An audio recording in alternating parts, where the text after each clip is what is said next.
Hi viewers, welcome back to Rudra's kitchen and lifestyle. இன்றைக்கி நம்ம ஆடி மாத ஸ்பெஷல் கூழ் எப்படி செய்கிறதுன்னு பார்க்கலாம். சரிங்களா? ராகி கூழ் எப்படி செய்கிறதுன்னு பார்க்கலாம் வாங்க. இங்கே நாம் மாவை ஊற வச்சு பொங்க சாதத்தோடு சேர்த்து புளிக்க வச்சு எப்படி சாமிக்கு படைக்கிறோன்றதை தான் நான் எக்ஸ்பிளைன் பண்ண போகிறேன். சரிங்களா? ஸோ இதுக்கு வந்து ஹோம்மேட் ராகி பவுடர் நான் எடுத்திருக்கேன்.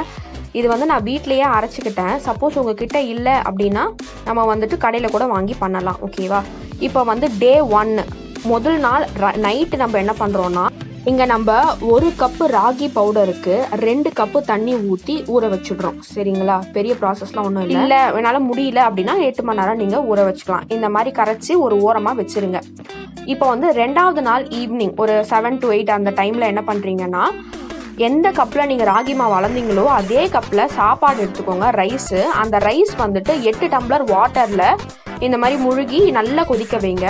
நல்ல ஒரு குழஞ்ச பதத்துக்கு வரும் இல்லையா? அந்த டைமில் நம்ம என்ன பண்ணுறோன்னா, நம்ம முந்தா நாள் கரைச்சி வச்சுருக்க அந்த ராகி கண்டென்ட்டை கொஞ்சம் கொஞ்சமாக ஆட் பண்ணி இந்த மாதிரி வந்து எடுத்துகிட்டு வந்துடுவோம் பதத்துக்கு. ஓகேங்களா? அது பார்த்தீங்களா முஷியாக நல்லா இருக்குல்ல? கணக்கு மட்டும் கொஞ்சம் கரெக்டாக போட்டுக்கோங்க, இல்லைனா கொஞ்சம் லைட்டாக சொதப்பிடும். சரியா? இந்த மாதிரி ஒரு க்ரீமி கன்சிஸ்டன்சிக்கு அது வந்துடும். இது வந்து ரொம்ப ரொம்ப சிம்பிளுங்க. 3 நாள் என்னடா இவ்வளோ தூரம் செய்வாங்களா? அதெல்லாம் கிடையாது. ரொம்ப சிம்பிள். ஒன்றுமே பண்ணல. முதல் நாள் ஊற வைக்கிறோம். செகண்ட் டே பொங்கன சாப்பாட்டில் வந்து நம்ம கரெக்டாக அந்த மிக்சரை வந்து கலக்கி ஊற்றிடுறோம். இது ஒரு பெரிய வேலை இல்லை, ரொம்ப ஈஸி தான் ஆக்சுவலாக. இது இந்த மாதிரி குக்காக இந்த மாதிரி வந்துடும். சரிங்களா? கலரி விட்டுக்கிட்டே இருங்க, இல்லைனா லம்பு காட்டிடும். அதனால் சொல்கிறேன்.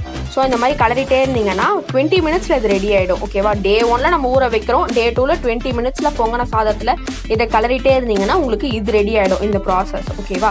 ஸோ முடிஞ்சிட்ட பிறகு நம்ம என்ன பண்ணுறோம், தட்டை போட்டு மூடி ஒரு ஓரமாக இதையும் வச்சிடுறோம். ஓகேவா? ஒன்றுமே பெரிய வேலையே இல்லை. பாருங்கள், மூடி வச்சுட்டோமா? 3வது நாள் காலையில் இப்போ சாமிக்கு படைக்கிறோம் அப்படின்னா இதை பாருங்கள், நல்ல கேக் மாதிரி கட்டியிருக்கு பாருங்கள். சூப்பராக இருக்குல்ல பார்க்கறதுக்கு?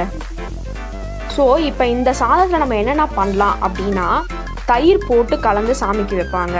இல்லை நம்ம வீட்டில் பாப்பா இருக்குது அப்படின்னா கொஞ்சம் நல்ல சுடு தண்ணியில் போட்டு சக்கரை போட்டு கொடுங்க, பசங்க குடிச்சிருவாங்க. இல்லை நம்மளுக்கு சாப்பிட்ணுன்னாலும் அப்படி சாப்பிடலாம், இல்லை வெறும் தண்ணியில் கரைச்சி சாப்பிடலாம். இதை சாப்பிட்றது டோட்டலாக நம்ம சாய்ஸுங்க. சரியா?